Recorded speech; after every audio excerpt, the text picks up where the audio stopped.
What happens when you finally stand up to the person who's been pushing you down your whole life? When you face the man who thinks he can control your voice, your history, and your truth? Malik Williams, a 17-year-old black student at Jefferson High School, was no stranger to the feeling of being overlooked. Every day he entered the crowded halls of the predominantly white school with a quiet resolve, determined to make it through the day without drawing too much attention to himself. But the truth was that he had grown accustomed to being dismissed, ignored, or worse, misjudged based solely on the color of his skin.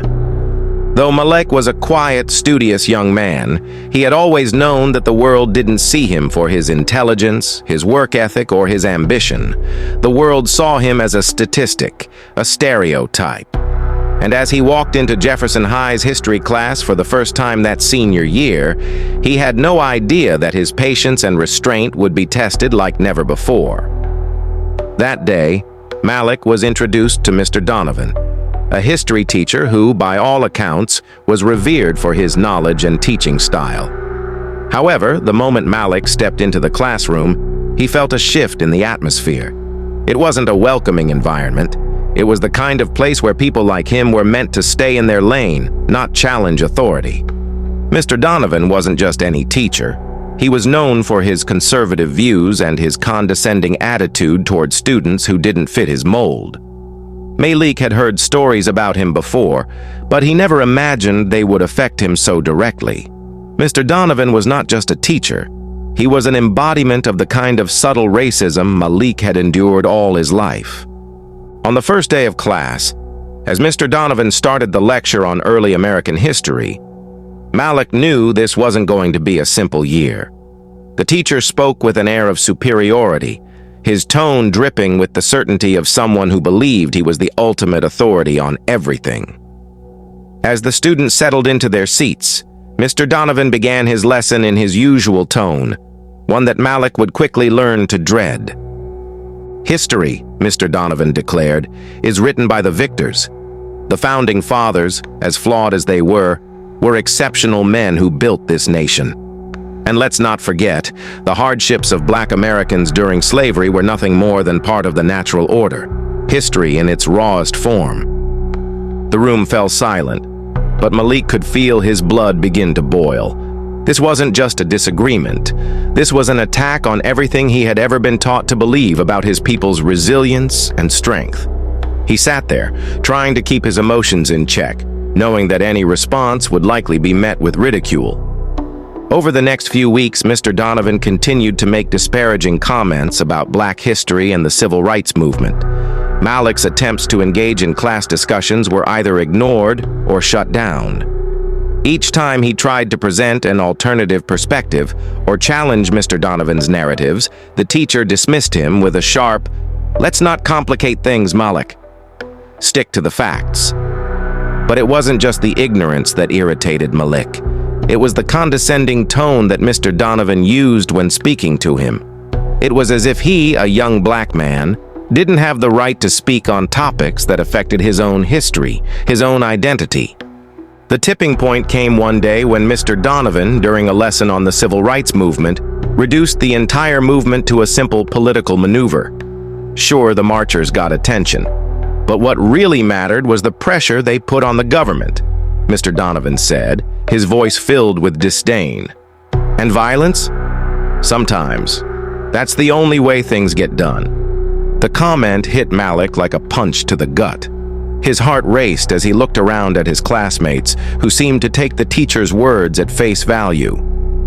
The idea that violence was justified, especially when framed as a solution to racial injustice, felt like a betrayal of everything his parents, mentors, and community had worked so hard to teach him about peace, dignity, and the power of nonviolence. The room was thick with tension, but Malik couldn't hold it in any longer. He stood up slowly, his body trembling with a mix of anger and fear. His eyes locked onto Mr. Donovan as he spoke, his voice steady but filled with conviction. "Mr. Donovan," Malik began, his voice cutting through the air like a knife. "You can't say that. You can't talk about my history like it's some kind of trivial debate. What you're saying isn't just wrong, it's dangerous. You don't get to reduce the struggles of my ancestors, of my people, to a political game." The class went dead silent. Mr. Donovan blinked, taken aback by Malik's audacity. His face flushed with anger, but Malik stood his ground, his fists clenched at his sides. "You don't know what it's like," Malik continued, his voice growing stronger. "You've never had to worry about walking into a room and being judged because of the color of your skin. You've never had to watch your people fight for the most basic human rights and then have people like you minimize it. You think violence is the answer? Well, you don't understand what real struggle looks like." Mr. Donovan's face turned an even deeper shade of red. He tried to regain control, but the words caught in his throat. "Sit down, Malik," he demanded, his voice harsh and authoritarian. But Malik didn't sit down. He stood tall, his gaze unwavering. "I'm not going to sit down and let you disrespect my people, my history, and my culture." For a long moment, neither spoke. The tension in the room was suffocating, and even Malik's classmates seemed unsure of what would happen next. Malik wasn't just standing up to his teacher. He was standing up for the generations that had come before him, for the struggles that had shaped him into the young man he was today. Mr. Donovan finally spoke, his voice dripping with sarcasm. "You think you know better than me?" he sneered. "I do," Malik responded firmly, looking him straight in the eye. "And I'm not afraid to say it." Malik's words hung in the air, and the classroom was frozen in place. It was a moment of defiance that Malik would never forget. The next day, Malik was summoned to the principal's office. He braced himself for a reprimand, expecting to be punished for his defiance. But instead, the principal, a black man who had been in the building during the altercation, greeted him with a quiet nod. "Malik," the principal said, his voice calm but firm, "I've been hearing a lot about what happened yesterday, and I have to say, I'm proud of you." Malik's heart raced. "What do you mean?" "The things Mr. Donovan said to you, to the class. Those comments weren't just inappropriate. They were harmful," the principal continued. "And you weren't the only one who noticed. Other students came to me, too. It's clear that what happened in that classroom is part of a bigger issue."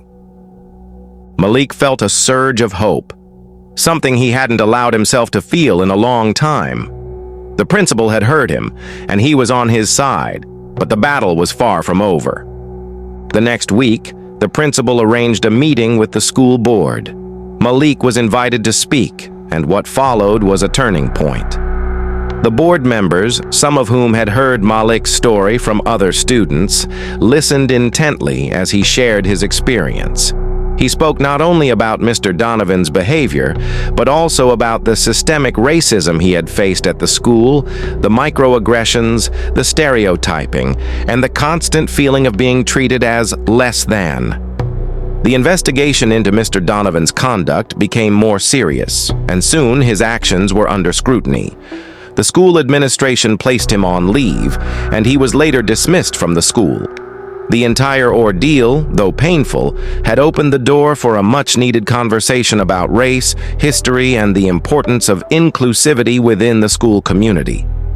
Malik's story didn't end with Mr. Donovan's dismissal. The ripple effects of his courage were felt throughout the entire school. Students who had been quietly witnessing the mistreatment of black students found their voices. Teachers began to receive more training on cultural sensitivity, and the administration took proactive steps to ensure that no student would ever feel dismissed or overlooked in the way that Malik had been. But beyond the school walls, Malik's actions ignited a spark of hope in his community. His bravery was a testament to the power of speaking up, even in the face of overwhelming adversity. He showed everyone, especially young black men and women, that their voices mattered, that their history mattered, and that they could stand tall in the face of injustice. Malik's victory wasn't just personal, it was communal. It was a victory for every student who had ever been silenced, for every person who had ever been told that their story wasn't important. It was a moment that proved once again that the truth could never be suppressed for long. As Malik walked through the halls of Jefferson High, he no longer felt like an outsider. He wasn't just a student in the back of the room anymore. He was a force to be reckoned with. And as for Mr. Donovan, well, his days of spreading ignorance and hatred were over. Malik had stood up for what was right, and in doing so, he had changed the course of his own life and the lives of countless others. His story became a beacon of hope, a reminder that even in the darkest moments, the truth could shine through, and justice would always prevail. The truth is powerful. No matter how hard others try to silence you, your voice matters. When you stand up for yourself and your history, you not only change your own fate, you change the fate of everyone around you. And that's a victory that no one can take away. As Malik's story shows, sometimes the most unexpected voices are the ones that change the world. The next time you're faced with injustice, will you stand up or will you remain silent? If this story resonated with you, don't forget to like, comment, and share. Let us know your thoughts below. How would you have handled Malik's situation? And hit the subscribe button so you can be the first to get a notification when another powerful story drops tomorrow.